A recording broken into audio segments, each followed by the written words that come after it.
Je m'appelle Kevin. Sur YouTube, vous me connaissez sous le nom de Kekev Radio. Aujourd'hui, j'ai mon appartement. Je gère mes finances. J'ai mon chat, Raven, qui m'accompagne chaque jour. Je ne dirai pas que je suis heureux. Heureux, c'est un grand mot. Mais je suis satisfait. J'ai des moments de joie. Quand je vois vos commentaires, quand je vois que vous vous abonnez, quand une vidéo trouve son public, quand je sens que vous me comprenez. Ces instants sont courts, mais ils existent. Et pour moi, c'est précieux. Parce que ça veut dire que, malgré tout ce que j'ai traversé, je peux apporter quelque chose aux autres. Alors aujourd'hui, en remerciement, je vais vous raconter d'où je viens. Pas pour me plaindre, pas pour faire le buzz, mais pour que vous compreniez, pour que vous sachiez qui je suis vraiment. Je veux que ma famille, mes anciens amis, et même ceux qui m'ont abandonné, entendent cette vérité.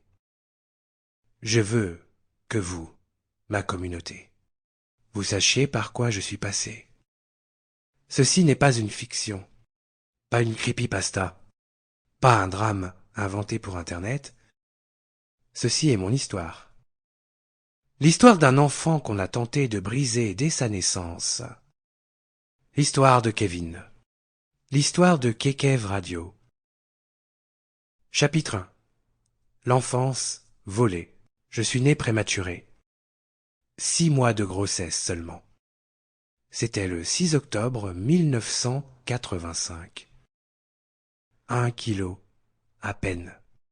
On aurait pu me poser dans une boîte à sucre.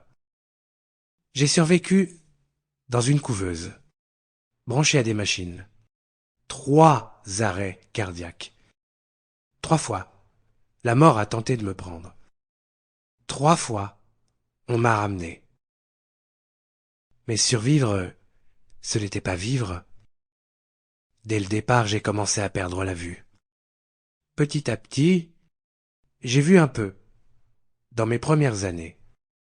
Mais tous les 2 ou 3 ans, ma vision diminuait. Les contours s'effaçaient. Le monde disparaissait sous mes yeux. Et autour de moi, il n'y avait rien de lumineux pour compenser. Pas un câlin, pas une berceuse, pas de tendresse. Je n'ai aucun souvenir d'amour parental. Zéro. Rien. Mon enfance, ce sont les cris, les coups, les hurlements de ma mère quand elle se faisait frapper. L'odeur de l'alcool, le bruit sec des disputes, et le silence lourd après la violence. Mon père, défoncé, violent. Un jour, il a brisé la mâchoire de ma mère. Plus tard, j'avais 7 ans, déjà placé. Elle est venue nous voir, ma sœur et moi. Elle voulait nous emmener au McDo. Elle souriait pour faire semblant. Mais son visage était gonflé, cabossé. Je n'oublierai jamais cette image. À la maison, il n'y avait rien. Pas de soins, pas d'attention. J'étais presque aveugle, livré à moi-même. Mes parents claquaient tout dans la drogue. C'est ma grand-mère qui achetait mes fringues. Elle faisait ce qu'elle pouvait. Mais ça n'empêchait pas les blessures.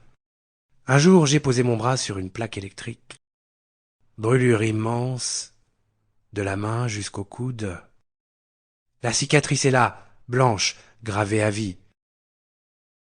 Mes premiers souvenirs sont faits de ça. La douleur, la crasse, les cris. Pas d'odeur de gâteau, seulement celle de la peur. Et puis, un jour, les voisins ont entendu. Trop de cris, trop de violence. Ils ont compris qu'il y avait un bébé là-dedans. Les services sociaux sont venus. On nous a retirés, ma sœur et moi. J'avais 3 ans. Je me suis retrouvé en foyer, la pouponnière. Et là, j'ai découvert un autre monde. Pas le paradis, mais une rupture. Pour la première fois, on me lavait, on me nourrissait, on me soignait. Pour la première fois, quelqu'un posait une main sur moi sans me faire mal. Mais j'étais déjà cabossé. Je bégayais tellement que je parlais à peine. Retard de croissance, retard de parole, retard partout. Et puis, un jour, une femme est arrivée au foyer, pas une éducatrice, pas une employée, une femme qui avait décidé de devenir assistante maternelle. Elle venait, elle passait du temps avec moi. Elle se promenait avec moi. Elle observait. Elle m'écoutait. Elle n'était pas encore officiellement famille d'accueil, mais elle voulait le devenir. Et elle m'avait choisi. Je me souviens l'avoir appelée maman. Elle m'a repris tout de suite. Elle m'a dit, je ne remplacerai pas ta mère. Tu peux m'appeler Tata, ou par mon prénom, mais pas maman. C'était dur à entendre. Mais c'était honnête. Et moi j'avais besoin d'honnêteté. Grâce à elle, ma vie a basculé une deuxième fois. L'ASE a autorisé mon placement chez elle. J'avais presque 5 ans. Et pour la première fois, j'entrais dans une maison où le mot famille voulait dire quelque chose. Chez elle, j'ai découvert des choses simples qui m'ont semblé incroyables. Un Noël, un petit piano, Fisher-Price, des guirlandes qui brillaient, l'odeur du sapin, la neige dehors, le mari qui m'aidait à faire un bonhomme de neige. Je me souviens de ses bras qui me soulevaient, de ses blagues qui me faisaient rire. Pour la première fois, j'ai connu un éclat de joie. C'était banal pour un enfant normal, mais pour moi, c'était magique. Pourtant, la blessure n'était pas refermée. Avant d'arriver dans cette maison, il y avait eu ma grand-mère. C'était la seule qui avait montré de l'amour avant mes 5 ans. Le seul souffle de tendresse dans le chaos. Quand elle me ramenait au foyer après un week-end chez elle, je hurlais. Je criais « Mémé !» en pleurant. Elle en avait le cœur brisé. Elle pensait qu'elle allait y rester, tellement ça lui faisait mal de me laisser là. Je m'accrochais à elle comme à une bouée. Elle était mon repère. Mais désormais, il y avait cette famille d'accueil. Et peu à peu, je me suis attaché à eux aussi. Ils m'offraient une stabilité. Ils me donnaient un toit, des repas, des cadeaux, mais surtout quelque chose que je n'avais jamais eu. La dignité. Avec eux, j'ai appris ce que c'était que de ne pas avoir peur chaque soir en me couchant. Ce que c'était que de rire sans arrière-pensée. Et pourtant, tout n'était pas simple. J'étais un enfant sauvage, traumatisé. J'avais accumulé du retard partout. Alors l'école normale? Impossible. J'étais placé en hôpital de jour. Là-bas, on essayait de m'apprendre à lire, à écrire, à compter. Mais moi, je refusais. Je rejetais tout. Je piquais des colères terribles. Il a fallu une patience incroyable pour que je cède. Des instructrices spécialisées, les AVGistes. Elles m'ont appris à vivre avec mon handicap. La locomotion, la canne blanche, les gestes simples, cuisiner, m'habiller, me laver. Au début, je ne voulais que ma famille d'accueil. Personne d'autre n'avait le droit de m'aider. Sinon j'explosais. Mais petit à petit, une brèche s'est ouverte. J'ai accepté. J'ai commencé à apprendre. Ces années-là, entre 6 et 10 ans, ont été les plus stables de ma vie d'enfant. Pour la première fois, je pouvais me construire. et j'avais un point d'ancrage.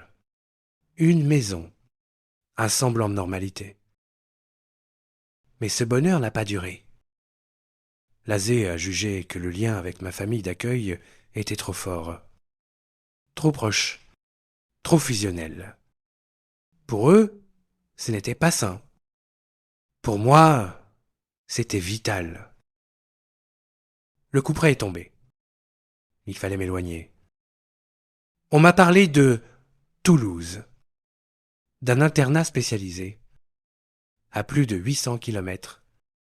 Je me souviens de la semaine d'observation. J'y suis allé, je pensais que ce n'était qu'un essai. Je croyais que ce serait pas définitif. Mais quand ils ont accepté de me prendre, c'était fini. Je me suis retrouvé dans cet internat. Une centaine d'élèves, des éducateurs, des professeurs, du bruit partout. Et pourtant, je n'ai jamais été aussi seul. Je me suis senti abandonné. Jeté encore une fois. Comme si on avait dit « Tiens, l'handicapé de service, on va l'enterrer là-bas, au calme, loin de tout. » J'en ai voulu à ma famille d'accueil. Je leur en ai voulu à mort. Mais la vérité, c'est que c'était pas leur faute. C'était l'ASE, la machine, les décisions froides d'adultes qui ne comprennent rien à l'attachement d'un enfant. À 10 ans, j'ai appris une nouvelle fois ce que voulait dire le mot abandon. Et cette fois, je ne m'en suis pas remis facilement.